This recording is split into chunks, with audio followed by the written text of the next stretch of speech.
எண்ணமெல்லாம் சிறகடிக்கும், எண்களெல்லாம் வழி கொடுக்கும், எந்நாளும் ராஜமுகம், எளியோரின் ஏறுமுகம். எந்த நிலை வந்தாலும் வந்த நிலை மாறாத நமது Rajanilai. Rajanilai TV, channel of astrology.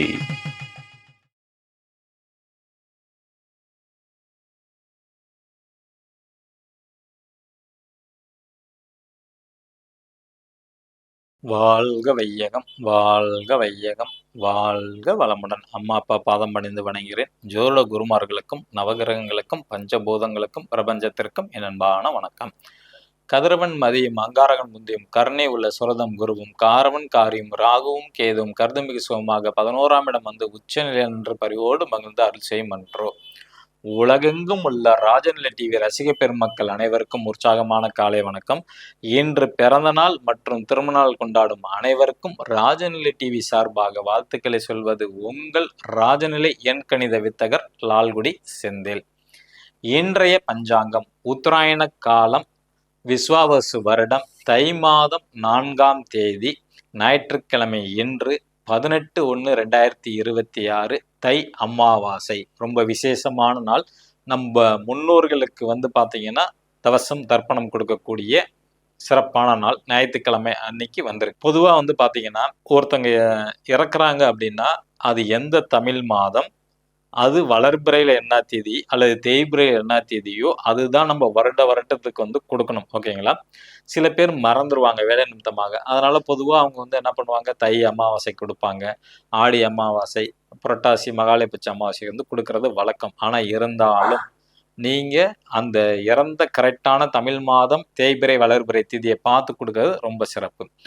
Okay sir, இந்த அமாவாசை அன்னைக்கு நம்ம என்ன செய்யலாம் அப்படின்னா, அவங்களுக்கு பிடிச்ச உணவை நம்ம வச்சு படையல் பண்ணுவோம். நீங்கள் அதோட ஒரு டம்ளர் பார்த்தீங்கன்னா ஒரு பிளாக் கலரில் உள்ள கூல்ட்ரிங்க்ஸ் ஏதாவது ஒன்று வைக்கலாம். அது எந்த கம்பெனி கூல்ட்ரிங்க்ஸ் இருந்தாலும் பரவாயில்ல. கருப்பு நிறம் உள்ள ஒரு கூல்ட்ரிங்க்ஸ், ஓகேங்களா? அதை நீங்கள் வச்சிங்கன்னா அது ரொம்ப ஒன்றும் சிறப்பாக இருக்கும். ஒரு தடவை வச்சு செஞ்சு பாருங்கள். அந்த மாற்றத்தை என்னங்கிறத கமெண்ட் பண்ணுங்கள், ஓகேங்களா?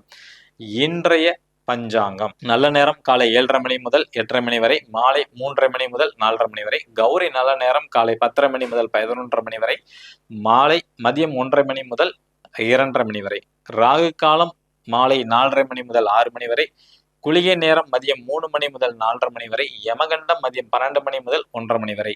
மேற்கு சூலம் வெள்ளம் சாப்பிட்டுட்டு போறது சிறப்பு. இன்றைய தேதி அமாவாசை தேதி.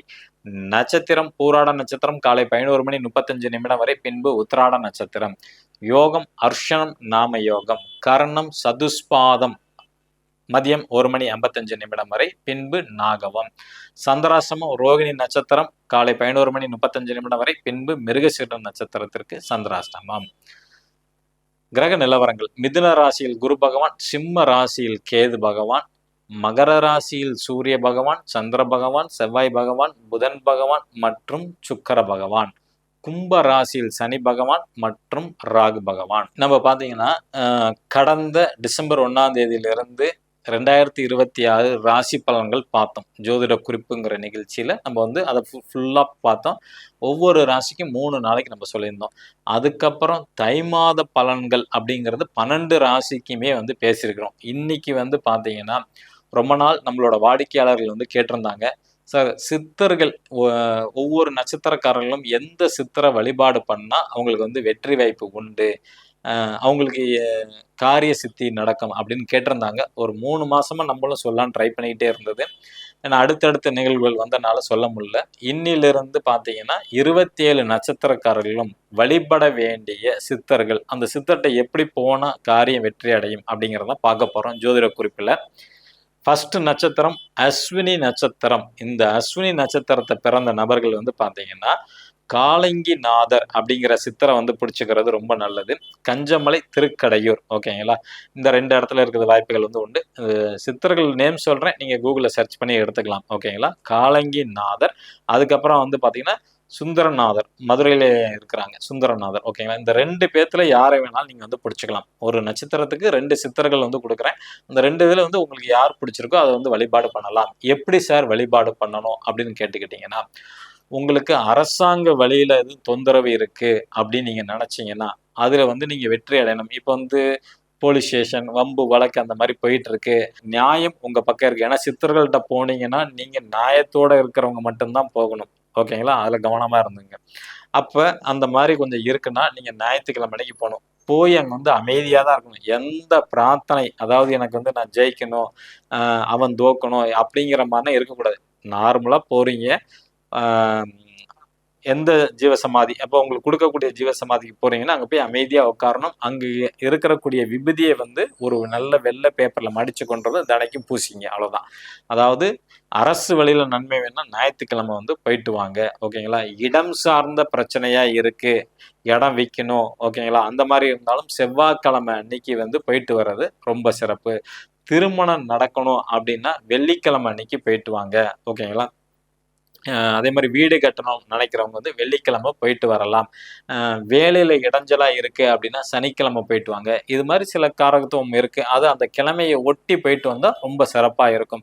இல்லை சார் அதெல்லாம் எங்களுக்கு வந்து கொஞ்சம் கஷ்டமா இருக்குன்னா உங்களுக்கு மனசுக்கு என்னைக்கு தோணுதோ அன்னைக்கு வந்து செய்யலாம். ஓகேங்களா? காலங்கிநாதர் சார் ரொம்ப திருக்கடையூர்னு போக முடியல, இப்போ சென்னையில் இருக்கவங்க அங்கே போக முடியுமானா வாய்ப்பு கம்மி தான். அப்போ அந்த ஃபோட்டோவை டவுன்லோட் பண்ணி உங்கள் ஃபோனில் வச்சுக்கலாம். வீட்டில் ஒரு ஃப்ரேம் மாட்டி வச்சுக்கலாம். சித்தர்களோட ஃபோட்டோ வீட்டில் வைக்கலாம், தவறு கிடையாது. பரணி நட்சத்திரத்துல பிறந்த நபர்கள் வந்து போகர், ஓகேங்களா, அவர் வந்து பழனியில தான் இருக்கிறாங்க. போகரோட போட்டோ வச்சு வழிபாடு பண்றது ரொம்ப சிறப்பு. அதுக்கப்புறம் வந்து பாத்தீங்கன்னா இவங்க காலங்கிநாதரையும் வழிபாடு பண்ணலாம். ஓகேங்களா? ரெண்டு இதுமே பரணி நட்சத்திரத்துல பிறந்தவங்க போகர் வழிபாடு முதன்மையானது, ரெண்டாவது காலங்கிநாதருங்கிறத பயன்படுத்திக்கலாம்.